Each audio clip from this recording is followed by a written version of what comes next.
우리 사랑하는 성도님들, 지난 한 주간 잘 지내셨습니까? 신년 예배 드리고 또한 며칠을 지내면서 하나님께서 우리에게 베풀어 주시는 새로운 마음, 새로운 기운, 또 새로운 능력을 체험하셨습니까? 저도 여러분께서 기도해 주셔서 지난 한 주간 하나님의 은혜 가운데 잘 지내며 하나님의 뜻이 무엇인가 깊이 묵상할 수 있는 기회를 가지게 되었습니다. 우리가 지난 며칠간이나마 살면서 신년 효과가 주는 이러저러한 생각들과 은혜를 체험하셨으리라 생각합니다. 며칠이라도 내가 새 마음으로 살아야지라는 마음 가운데 하나님의 은혜의 간격이 있었을 것이고, 또한 우리가 가지고 있는 한계로 인하여 이러저러한 마음의 일들이 있었다 할지라도 그럼에도 불구하고 우리는 주를 위해 살고 주를 위해 죽고, 그래서 죽었기 때문에 다시 부활하여 새로운 영광 가운데 살아야 한다라는 생각들을 하셨으리라 생각합니다. 우리의 삶이라는 것은 결국 우리가 무엇을 생각하고 어떤 의미를 부여하며 어떤 것을 가치라고 정하는가에 따라서 전혀 달라진다 생각합니다. 저는 올해 2020년 첫 번째 주일을 맞이해서 우리 분당중앙교회 믿음의 식구들은 2020년은 우리가 늘 맞이하는 여러 해 중에 하나가 아니라 특별히 하나님께 주시는 은혜의 시간이라고 생각하고 이 한 해를 통해서 하나님이 이루시는 거대하고 원대한 역사 속에 포함되기를 주님의 이름으로 축복합니다. 특별히 우리가 이미 신년 예배 때 말씀드린 대로 2020년 표를 정했습니다. 한 번에 뛰어오른다. 복음이 나를 움직이소서. 주여 저를 축복하옵소서. 라는 이와 같은 세 가지 표를 정했습니다. 한 해의 표를 정할 때 그 표를 정할 때의 마음의 의미와 하나님이 주신 은혜와 각오가 있습니다. 한 문장 한 문장 짧게 축약해서 기록을 했지만 그것을 통해서 하나님이 이루실 뜻을 늘 생각해 봅니다. 저는 근본적으로 사람이 방향을 전하고 전환하고 어떤 일을 이루는데 1년, 12개월이면 충분하다고 생각합니다. 부족한 건 우리가 부족하지 하나님이 부족하지 않습니다. 모자란 것도 우리가 모자란 것이지 하나님이 모자라지 않습니다. 세상의 모든 기운도 한 곳으로 쏠립니다. 물도 약간의 경사만 있어도 그 모든 것이 경사진 곳으로 다 흘러 쏟아지게 됩니다. 바람도 기압이 높은 곳에서 낮은 곳으로 쏠리게 되면 그 가운데 일어나는 것이 바람이고, 그 바람은 모든 것을 흔들어 움직이게 만드는 것입니다. 우리가 마음에 어떤 것, 가치를 두고 의미를 부여하고 그것을 통해서 내 마음에 작심하고 하나님의 뜻을 이루어가기 소원하고 하나님의 뜻을 기대하는가 매우 다릅니다. 창세기 35장을 보면 세겜 족속의 땅에 머물며 편안히 지내려고 했던 이와 같은 야곱의 족속들이 모두 일가가 몰살당할 이와 같은 위기에 처해 있습니다. 그때 야곱은 깨닫습니다. 내가 머물 것이 여기가 아닌데 왜 나는 여기 머물러 있을까라는 마음의 불편함도 있었고, 하나님께 간절한 마음으로 소원하여 위기를 모면할 것을 간구합니다. 그때 하나님께서 말씀합니다. 베델로 올라가라. 너는 광야에서 나와 첫 번째 만나 네가 다시 베델로 올라오라고 말씀을 하였는데, 너는 어찌하여 베델로 오지 않고 너는 세겜 땅에 머물러 잠시의 편안함의 낙을 누리고자 하느냐? 베델로 올라가라 라고 말씀합니다. 그때 이 야곱은 깨닫게 됩니다. 내가 하나님의 은혜 약속을 따라 베델로 가야 되는데 편안하게 잠시 세겜 땅에 머물러 지내려고 했으니 그것이 잘못이다 라고 생각하고, 자신에게 어려움이 닥친 근거에 대해서 그는 다시 한번 생각합니다. 모든 이방 신상을 섬기게 돼 있는 모든 장신구들을 다 떨어내버리고 의복을 받고 있고, 그들은 하나님께 기도하며 결심하고 베델로 올라가기로 결정을 합니다. 이제 베델로 올라가는데 그들을 죽이려고 달려왔던 세겜 족속들에게 변화가 일어납니다. 그들을 쫓고 싶은 마음을 하나님께서 뽑아내 주심으로 쫓아가지 않고 다시 길을 돌이켜 돌아가게 되는 역사입니다. 창세기 22장을 보면 아브라함이 믿음의 조상으로 인증받게 되는 여호와 일의 사건이 나오게 됩니다. 아브라함은 산정과 수전을 거치면서 하나님의 은혜를 체험하고 자신의 모습을 봅니다. 자신의 누추한 모습을 하나님 앞에 여실히 깨달은 아브라함이었습니다. 그가 깨달은 것은 내가 어떤 일 계획하고 생각한다고 내 뜻대로는 되지는 않는다는 것은 분명히 생각했습니다. 하나님이 원하시면, 하나님이 섭리하시면 삶은 그렇게 되는 것이지 결국 나의 뜻과 계획대로 되는 것은 아니라는 것 하나만은 분명히 알고 있었습니다. 그러므로 하나님께서 사랑하는 아들 이삭, 정말 25년이나 그쪽 끝에 어떤 이삭이 소년이 되었을 때 그를 모리아산의 제물로 바치라는 것이었습니다. 얼토당토 아는 내용이었지만 아브라함에게 있어서 분명한 한 가지는 있습니다. 내가 이삭을 끌어안든 내가 하나님의 원대로 드리던 이것은 내 결정대로 되는 것은 아니다. 어차피 하나님의 뜻대로 되는데 내가 할 수 있는 유일한 선택은 하나님의 뜻을 이루어 드리는 것이라는 것을 그는 확신하고 있었던 것입니다. 말하자면 그에게 있어서 기쁨으로 이루지는 못해도 당위론적으로, 즉 그렇게 해야 되니까 그렇게 하는 이 정도의 믿음은 되어져 있었던 것입니다. 그러므로 그는 아버지 아브라함은 그 아들 이삭을 모리아산에 제물로 드리려고 할 때 하나님께서 여호와 이레로 준비하신 양을 그에게 보여주시며 마침내 그의 믿음을 인증하셔서 믿음의 사람, 믿음의 조상으로 확인하여 인증하시는 장면이 나오게 됩니다. 즉 내가 어떻게 마음 먹고 그 마음 먹은 것을 가진 흔듦과 갈등과 시련에도 불구하고 어떻게 힘들고 어렵지만 끝까지 유지하여 마지막까지 가느냐 하는 것이 우리들에게 하나님의 은혜의 지경에 이르게 하는 것입니다. 저는 2020년을 맞이하는 우리 분당여왕교회 모든 성도들은 특별히 2020년을 맞이해서 여러 가지 시련과 갈등과 암흑과 어려움이 있지만 교회 표어처럼 한 번에 뛰어오르고 그리고 복음이 우리를 움직이며 하나님께서 축복하시기를 담대히 간구할 수 있는, 그러므로 하나님의 뜻을 실현해 드리고자 하는 마음의 논리와 각오와 근거를 가지고 있는 이와 같은 성도들 되기를 주의 이름으로 축복합니다. 이제 그와 같은 마음을 가지고 오늘 본문을 진입을 하게 됩니다. 잘 아시겠지만 우리가 읽은 마지막 31절을 보면 하나님의 큰 능력을 보고 백성들은 하나님을 경외하고 그 하나님과 그의 종 모세를 믿었더라 라고 말씀하고 있습니다. 백성들이 하나님을 경외하고 하나님과 모세를 믿게 된 이유는 어떤 언어적 논리에 의하여 설득당한 것이 아니라 하나님의 그 큰 능력 앞에 하나님의 거대한 역사의 물줄기를 바꾸시고 그들 앞에 홍해를 가르시고 그들을 건너가게 하시고 애굽의 모든 병사들을 수장하시는 하나님의 그 큰 능력을 볼 때 그들이 가슴에 가지고 있었던 모든 인간적인 작은 논리들이 일거에 쓸려가고 하나님을 경외하고 하나님과 모세를 믿게 되는 이와 같은 설득을 이루게 된 것입니다. 그러므로 2020년 우리는 말로 무엇을 바꾸는 것이 아니라 내 생각으로 무엇을 바꾸는 것이 아니라 하나님의 큰 능력으로 우리 주변을 바꾸고 우리 주변이 하나님을 경외하고 하나님과 우리를 믿어 하나님의 거룩한 복음 앞에 나오는 이와 같은 일이 있기를 소원합니다. 오늘 본문은 우리가 잘 아는 대로 천신만고 끝에 출애굽했습니다. 10가지 재앙이 애굽에 내렸죠. 마지막에는 애굽의 모든 장자들이 희생되는 이와 같은 유월절 역사가 있었습니다. 그러면서 천신만고 끝에 출애굽을 했지만 그들 앞에는 아직까지 광야가 있었습니다. 광야를 건너오는 이와 같은 초입의 과정부터 시작해서 그들은 하나님의 은혜를 체험하게 됐죠. 그런데 그들에게 또다시 어려움이 생기게 되었던 것입니다. 앞에는 홍해가 가로막고 있는데 뒤에서는 바로가 아직도 미련을 버리지 못하고 애굽에 정예된 이와 같은 마병들이 이스라엘 백성을 죽이려고 달려오고 있습니다. 하나님께서 구름기둥과 불기둥을 통해서 그 사이를 막았을 뿐입니다. 그런데 이 백성들은 그 마지막이라고 생각하는 순간, 앞에는 홍해, 뒤에는 애굽의 마병들, 그와 같은 순간 속에 그들은 두려움을 가지고 벌벌 떨게 됩니다. 왜 우리를 이리로 데려와서 광야에서 죽게 합니까? 차라리 우리가 그렇게 원하는 대로 애굽에 그냥 놔두지요 라고 하나님께 간구하며 모세를 비난하게 된 것입니다. 그런데 하나님께서 모세를 통해서 홍해를 가르게 하시죠. 지팡이 들던 네 손을 들어 가리키게 합니다. 홍해가 갈라집니다. 백성들이 건너갑니다. 뿐만 아니라 애굽의 마병이 그 갈라진 길로 들어왔을 때 하나님께서 물을 다시 흘려 그 병사들을 다 쓸어가 전멸시키게 됩니다.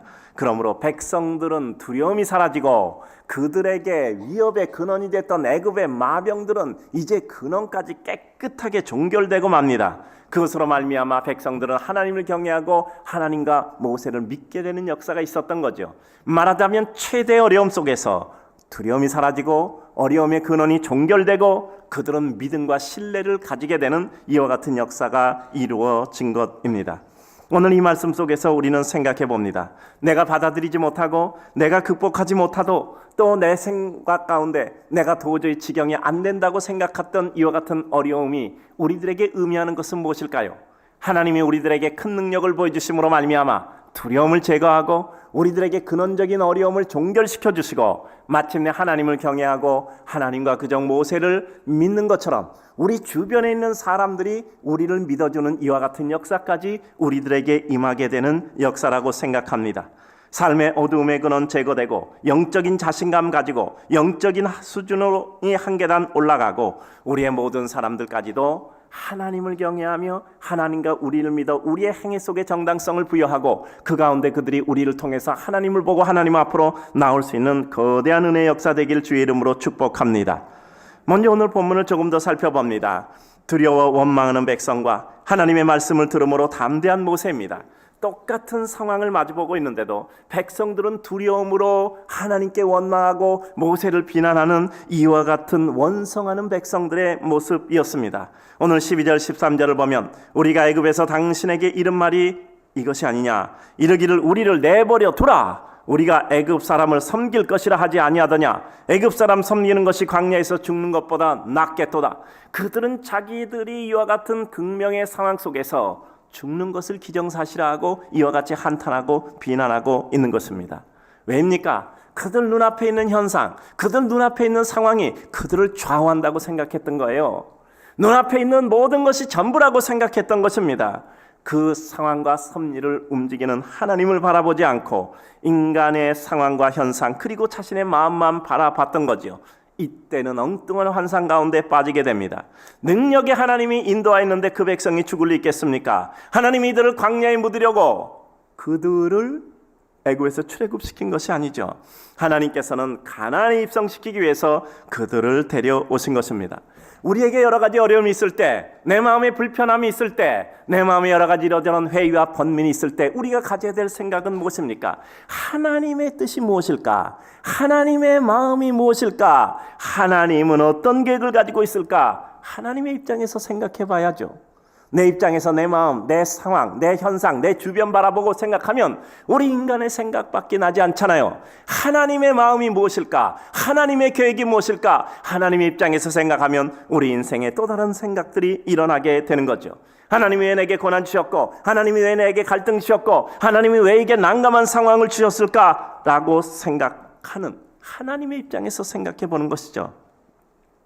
그렇지 않고 우리가 인간의 마음으로 내 마음 보고 내 상황 보고 내 현상 보고 내 앞에 있는 모든 것을 바라보게 되면 우리는 자꾸 자기 연민에 빠집니다. 그래서 무너지고 추락되는 겁니다. 마음이 날이 서는 거예요. 또 우리는 무엇인가 원망거리 찾게 됩니다. 우리 마음을 사단이 밀가부르듯 까부르게 되는 것입니다. 우리는 결코 사단에게 놀아나는 하나님의 백성이 아닙니다. 원망, 불평, 기쁨 없는 삶은 하나님의 백성의 삶이 아니에요. 우리는 속히 그 자리에서 벗어나야 합니다.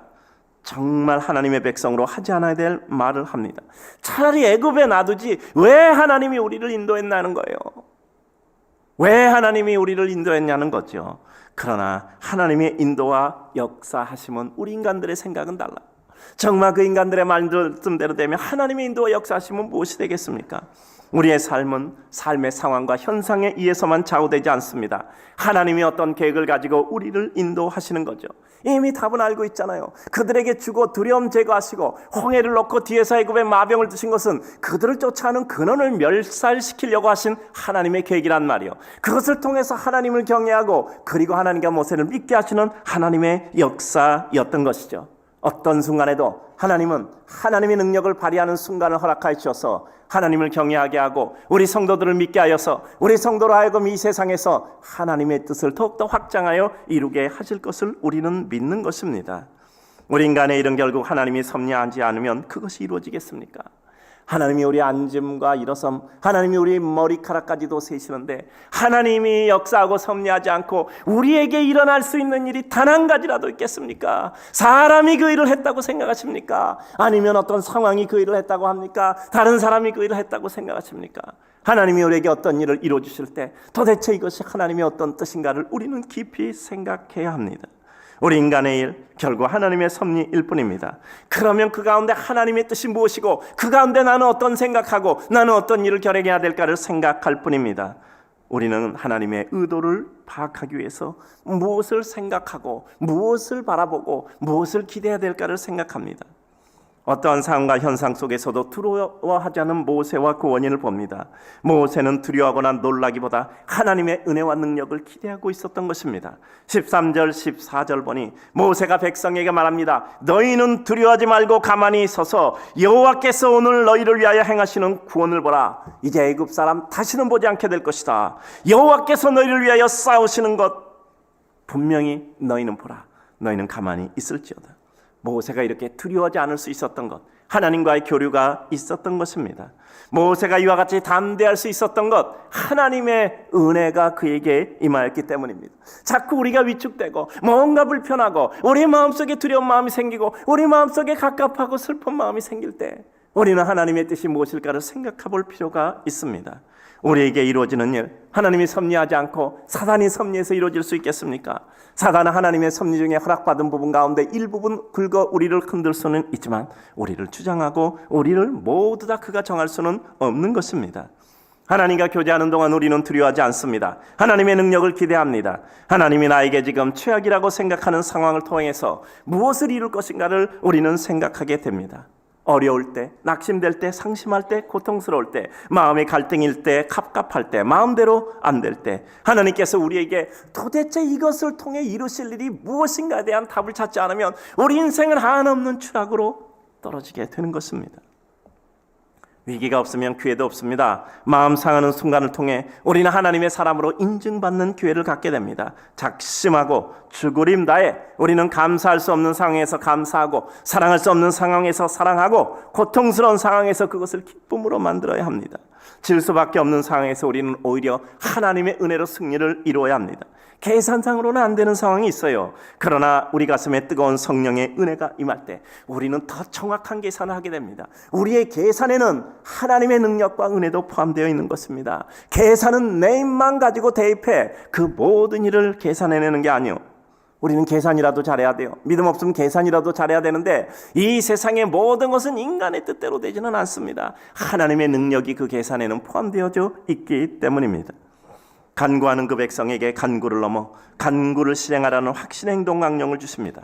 15절 16절 보면 여호와께서 모세에게 말씀합니다. 어찌하여 내게 부르짖기만 하느냐? 이스라엘 자손에게 명령하여 앞으로 가게 하라. 지팡이를 들고 손을 바다 위로 내밀라. 그것을 갈라지게 하라. 이스라엘 자손이 바다 가운데서 마른 땅으로 행하리라. 어찌하여 기도만 하고 있느냐? 네가 기도한 대로 가서 행하라 라고 말씀하고 있습니다. 사랑하게 해주십시오 라고 기도했으면 사랑해야 합니다. 믿음대로 승리하게 해주십시오 라고 기도했으면 승리하기 위해서 나의 손과 발을 뻗어야 합니다. 목표를 정해 공시하면 위험 부담이 크겠죠? 그러나 하나님께서 은혜 주심을 믿고 나아가면 하나님께서 그 가운데 하나님의 역사를 이루실 것입니다. 베드로가 성전 미문에 앉아있는 안진뱅이 거리를 향하여 응답은 나에게 없지만 나에게 있는 것으로 너에게 주노니 나사렛 예수 이름으로 일어나라. 안 일어나면 어떻게 할 것인가? 안 일어나면 많은 사람이 보고 있는데 베드로는 그 다음부터 말씀 전하는데도 우스갯거리 될 것 같아요. 그러나 그 순간 베드로는 그것을 두려워하지 않았어요. 만약에 일어나지 않는다면 하나님께서 그 다음에 어떤 일을 또 하시겠죠. 우리가 어떤 일에 대해서 확신이 없을 때 우리는 두려워지는 겁니다. 우리가 했는데 안 됐어요. 그러면 하나님께서 그 다음에 또 어떤 일이 있지 않겠습니까? 그게 하나님을 믿는 게 아니겠습니까? 그게 하나님을 믿는 게 아닙니까? 내 마음을 믿으면 안 되면 큰일 나요. 그러나 하나님을 믿으면 안 된다 할지라도 그 가운데 하나님께서 그것을 통하여 오히려 더 큰 역사를 이룰 것이라는 마음의 용기가 나서 실행하는 것이죠. 야곱이 야복나루에서 정말 그의 환도뼈가 부러질 만큼 정말 하나님 앞에 간절히 기도하잖아요. 그런데 기도 끝에 야곱이 한 결정적인 행동이 뭡니까? 강 건너 에서를 만났다는 사실이에요. 강 건너 에서를 만났다는 사실이에요. 요즘은 용사가 부족한 시대입니다. 믿음대로 살아야 합니다. 하나님 앞에 은혜를 잃어야 합니다. 인간에게 가장 아름다운 진실은 마음가짐을 바꾸면 현실을 바꿀 수 있다라는 플라톤의 말이 있죠. 우리 인생에서 내 마음 바꾸면 세상이 달라 보이는 거예요. 내 마음에 하나님의 능력과 은혜와 영광이 임하면 모든 것이 달라 보이는 거예요. 파란 안경 끼면 파랗게 보이고요, 빨간 안경 끼면 빨갛게 보이는 것입니다. 우리는 마지막으로 주님의 은혜를 내 손에 잡고 있어야 돼요. 제가 지난주에 한 주 체험한 건데요. 여기 파란 파일 있잖아요. 여기 보면 2015 1월 15일 주일날 설교라고 있어요. 근데 이 똑같은 거를 한 세트 더 만들어서 가로치고 예비용이라고 여기 써놔서 제가 꼭 두 세트를 가져오거든요. 왜냐면 여기 오면 뭐 이렇게 프린터도 없고 만약에 설교 원고가 뭐 이렇게 어떻게 해서 분실되면 제가 설교하는데 굉장히 어려움이 있을 것 같아요. 어디 급히 돌아다니면서 뭐 어디 찾으면 프린터 나오겠죠. 그래갖고 제가 요거를 꼭 두 세트를 해갖고 와요. 근데 3, 4, 5, 6, 7, 8, 9, 10, 11, 12에서 10개월을 지났는데 한 번도 사용 안 했거든요. 근데 맨날 두 개씩 꼭 해올 필요가 있나 그런 생각이 있지만 모든 것은 매뉴얼대로, 그러니까 모든 것은 정한 원칙대로 해야 돼요. 근데 지난 12월 마지막 주일날 정말 사건이 일어나더라고요. 제가 이 설교를 이제 하고 내려가면 김여한 목사가 그걸 봤거든요. 받고 전 마이크 들고 가서 인사하는데 김여한 목사가 그걸 받아갖고 교회로 가져가 버렸어. 근데 설교 시간에도 이 설교를 안 갖고 오는 거야. 그래서 김진 목사님 보고 그거 빨리 가져오라 그랬더니 뭐 이미 시간은 늦은 거야. 교회가 있어 이 설교가. 그럼 전 뭘 했겠어요. 회심의 미소를 띠고 예비용이라고 쓴 거를 딱 꺼냈죠. 그래서 지난주 3부 설교를 한 거예요. 2부 때 가져갔더라고.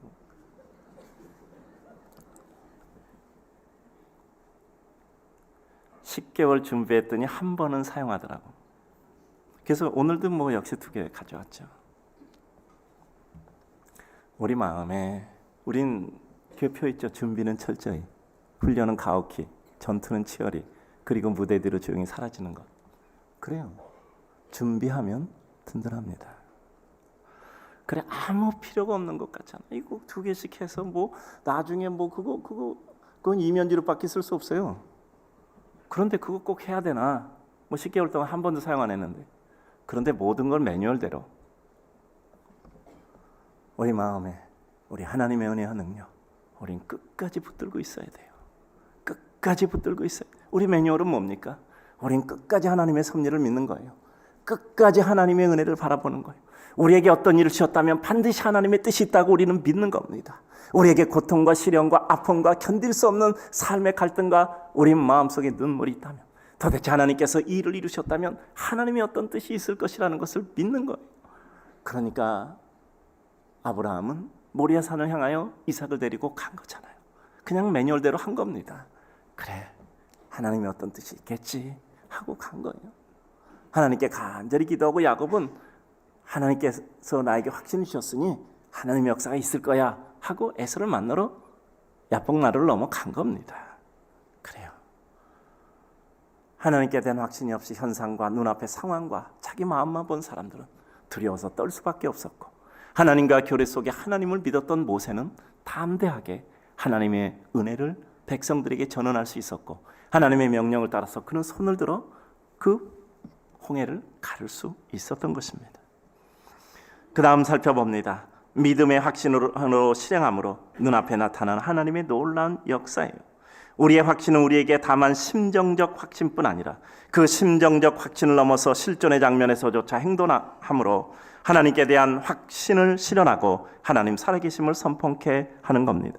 오늘 21절 22절을 보면 모세가 바다 위로 손을 내밀매 여호와께서 큰 동풍이 밤새도록 바닷물을 물러가게 하시니 물이 갈라져 마른 땅이 된지라 라고 말씀합니다. 이스라엘 자손이 그 육지로 걸어가고 물은 그들의 좌우의 벽이 됐다고 말씀하고 있습니다.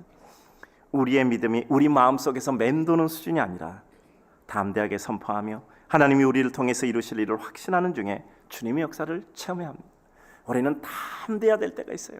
우리는 겸손해야 될 때도 있으나 우리는 담대하게 하나님의 역사를 실행해야 될 때도 있어요. 아니 손을 내민다고 해서 물이 갈라지나 이거 아니잖아요. 하나님이 하라고 하셨으면 할 뿐입니다. 인간의 예상 범위를 넘어서는 하나님의 역사, 홍해를 건너가기만 하는 줄 알았는데, 애굽 군사에서 도망쳐갈 줄 알았는데 그들은 애굽 군사에서 도망쳐 홍해를 건넜을 뿐 아니라 그 다음 그 홍해에 애굽의 모든 마병들을 수장시켜 버렸던 겁니다. 23절에서 25절에 나오게 되죠. 추격하여 애굽의 마병들이 다 바다 가운데 들어오는데 그 뒤를 보면 하나님의 은혜 가운데 결국 그들은 다 수장되고 마는 겁니다. 하나님은 항상 우리의 기대 이상입니다. 우리의 어려움과 고통 그리고 낙심, 두려움의 순간을 넘어 오히려 그 순간을 통해 하나님의 위대하심을 선포하고 그리고 그 백성을 지켜 보호하심을 분명히 보여주심이죠. 넘어졌으면 그냥 일어나면 안 된다고 말씀드렸잖아요. 바닥에 쓰여진 글씨를 보고 일어나야 된다고 했잖아요. 값치렀으면 대가를 받아야 되잖아요. 우리에게 여러 가지 시련과 아픔과 갈등과 어려움이 있을 때 하나님께서 이것을 나에게 주시는 이유가 무엇인가, 그것을 통해서 하나님이 나에게 주실 유익은 무엇인가를 파악하여 우리는 그것을 붙잡고 일어나야 되잖아요. 그래요. 한 번에 뛰어오른다는 것은 무엇일까요?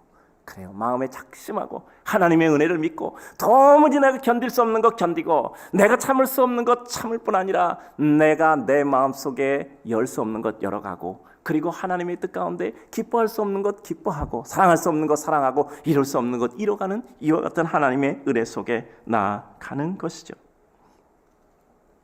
그래요. 항상 어려울 때 이 어려움을 통해서 나에게 어떤 하나님의 은혜가 있고 하나님은 무엇을 허락하시려고 이 어려움을 주실까를 생각하는 겁니다.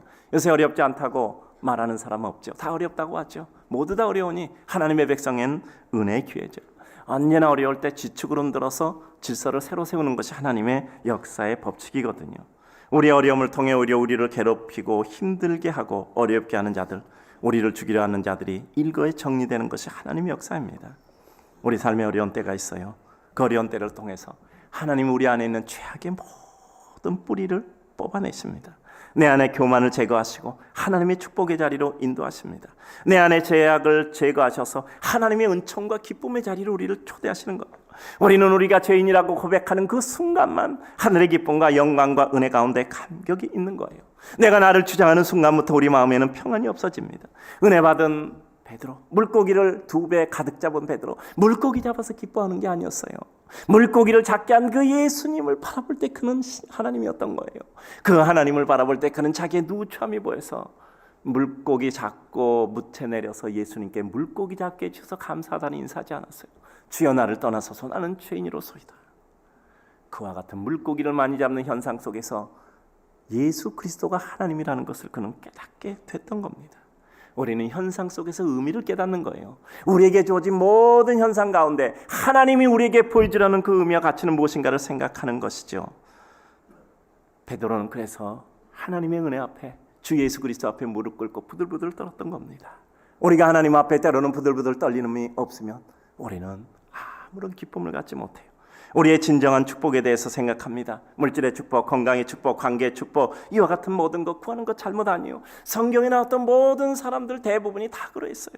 그러나 그것은 초반이고 그거는 초보의 때고 초보가 넘어서면 결국 그들은 하나님께 쓰임받는 것이 그의 인생의 영화로움이었습니다. 2000년 전에 베드로가 무슨 옷 입었고 어떤 집에 살았는지 우린 잘 몰라요. 관심도 없고요. 바울이 어떤 옷 입었고 어떤 집에 살았는지 우리는 잘 모르고 관심이 없어요. 그들이 하나님 앞에 어떻게 쓰임받았는가가, 그리고 그들의 가르침을 통해서 우리가 하나님의 뜻을 어떻게 전언받는가가 우리에게 중요한 것입니다. 내 삶의 의미는 무엇인가? 우리들의 삶의 의미는 무엇인가? 그것이 우리들에게 있어지는 구도자의 목적이고 목표가 아니겠습니까? 우리는 성령 충만을 간구합니다. 성령 충만은 우리를 부자 되는 것 아니고 성령 충만은 우리를 주를 따르게 하는 거예요. 그런데 하나님께서 우리에게 성령 충만하게 하셔서 하나님의 뜻과 은혜와 영광을 우리를 통해서 이루시는 겁니다. 성령 충만을 통해서 우리를 큰 세상적인 축복을 하기도 하고 그것을 통해서 하나님의 뜻을 이루기도 합니다. 성령 충만을 통해서 우리를 고난 가운데 두게 하시고 그 고난을 극복하는 믿음의 백성의 아름다운 사표를 보이시기도 하는 것이죠. 우리를 통하여 하나님의 능력을 보여주심으로 말미암아 하나님을 경외하고 그 능력을 보고 사람들이 하나님을 믿고 우리를 믿게 함으로 말미암아 우리가 전하는 복음을 믿게 하고 우리를 통해 이루는 하나님의 영광의 역사를 이루는 것이지요. 그래요. 성령이 충만하면 우리 가슴에 불이 임하는데, 우리 가슴에 하나님의 능력과 역사에 대한 감격과 감동이 있는데 기쁘지 않은 일이 어디 있겠습니까? 저희 교회 행정백서 보면 그 앞부분에 이런 게 나와요. 이제 그 원칙이 나와 있는데 이게 무슨 간첩 수칙 같은데 그런 건 아니고 한번 따라서 합시다. 가급적 생활을 단순화 기계화시켜 사고의 자유를 누릴 시공간을 확보한다. 말 거 다 하고 이거저거 다 찝쩍거리다 보면 정말 뭘 할 수 있는 시간이 없는 것 같아요. 우리의 시간과 공간은 늘 제약돼 있잖아요. 그러니까 가급적 생활은 단순화 기계화시켜서 그냥 매뉴얼대로 움직여버리고 생각 안 하고 단순하게 매뉴얼대로 움직여버리고 우리에게 사고의 자유를 누릴 수 있는 시간과 공간을 확보해서 그 가운데 우리의 모든 것을 몰입하는 거예요. 결국 어떤 것은 오랜 기간에 이루어지지 않아요. 집중된 순간의 축약에 의해서 이루어진다고. 어떤 것은 오랜 기간에 의해서 이루어지지 않아요. 그 오랜 기간이 축약되어 집중된 한순간에 이루어지거든요. 꽃도 순간에 피잖아요. 해 뜨는 건 늘 말씀드리잖아요. 해 뜨는데 쑥 올라오잖아요. 그래서 2020년은 한 번에 뛰어오른다라고 표를 정한 거예요. 그래요. 은혜 받았다. 성령 충만하다. 우리들에게 마찬가지라고 생각합니다. 저는 목사로서 늘 제가 성령 충만하지 못한 것을 가슴 아파하고 있습니다. 언젠가는 하나님께서 또 성령 충만 은혜를 주시겠죠. 우리는 그런 기대조차 없으면 어떻게 살 수 있겠습니까? 성령 충만하면 주님만 보일 것이라고 믿습니다. 사람들 보이지 않는다고 믿습니다. 그래요. 우리가 수준이 안 돼서 그렇지. 하나님께서 우리에게 성령의 충만한 능력을 주시면 우리가 이 세상에 사는 모든 것들이 무엇이 그리 문제겠습니까? 베드로가 성령 충만받고 사도들이 성령 충만받고 그 도망치던 멀뚱멀뚱히 주님 십자가 죽음을 바라보기만 하던 사람들이 전혀 다른 사람들이 되어 사도들이 되잖아요. 우리의 삶 가운데 하나님의 은혜가 임하면 우리는 단숨에 뛰어넘는 겁니다. 오늘 마지막으로 여호와께서 행하신 큰 능력을 보므로 여호와를 경외하며 그의 종 모세를 믿었다라고 말씀하고 있습니다. 31절 이스라엘이 여호와께서 애굽 사람들에 행하신 그 큰 능력을 보았으므로 백성이 여호와를 경외하고 큰 능력을 보았으므로 여호와를 경외하고 여호와와 그의 종 모세를 믿었더라. 우리는 하나님의 능력을 보아야 돼요. 또 뿐만 아니라 우리 주변 사람들이 우리의 삶의 장면에서 하나님의 능력을 봐야 합니다. 우리는 하나님의 능력을 기도해야 돼요. 여러분, 사람은 언어적 논리에 의해서 설득당하지 않아요. 얼마나 논리적으로 유리하게 변론하는가에 따라서 설득당하지 않습니다. 사람은 그 사람에게 설득당하는 거예요. 그 사람이 뭐죠? 그 능력에 대해 설득당하는 거예요. 그 사람이 말한 언변에 설득당하는 게 아니에요.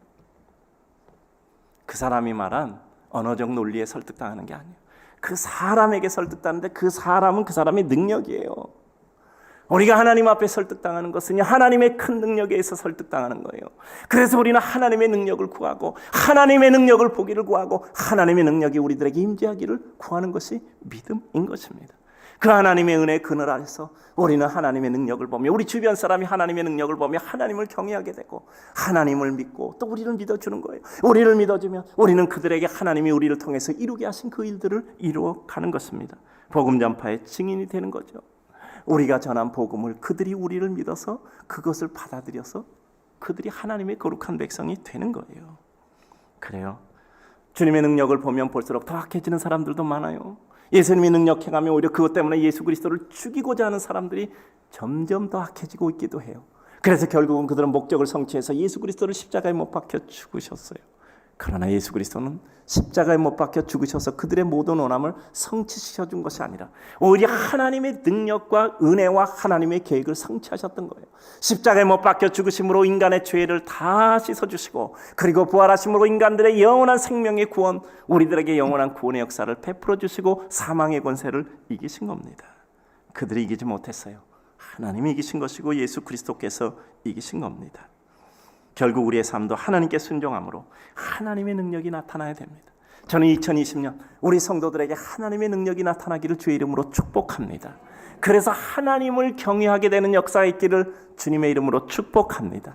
우리 주변에 있는 사람들이 그 능력을 보고 하나님을 믿고 우리 성도들을 믿어줘 우리 성도들이 하나님의 대역을 이루는 사람으로서 이 세상 속에서 그리스도의 나라를 실현하고 주의 역사를 이루게 될 줄로 믿습니다. 해당장 야이로 집에 갔던 예수님, 이미 도착하니까 아이가 죽었잖아요. 종들이 얘기하잖아요. 아이가 죽었습니다. 이제 예수님 더 피곤하게 하지 마세요. 예수님 말씀하시잖아요. 아이가 자는 거다. 잔다. 일어나겠다는 뜻이잖아요. 사람들이 비웃잖아요. 아니 죽었는데 잔다니. 그런데 아이가 살아나잖아요. 소녀야 너에게 말하노니 일어나라. 그랬더니 비웃더라 라는 문구가 어떻게 바뀌죠? 따라서 합시다. 비웃더라, 놀라더라. 비웃더라, 놀라더라. 저는 2020년이 우리 성도들을 비웃던 사람들이 우리 성도들을 보고 성도들에게 일어난 하나님의 역사를 보고 놀라게 되기를 주의 이름으로 축복합니다. 그래서 우리 성도들로 말미암아 하나님을 경외하고 그리고 우리 성도들을 믿고 하나님을 믿어주고 우리 성도들을 믿어줘서 우리 성도들이 하시는 하나님의 거룩한 역사에 은혜의 영광이 임하시기를 주님의 이름으로 축복합니다.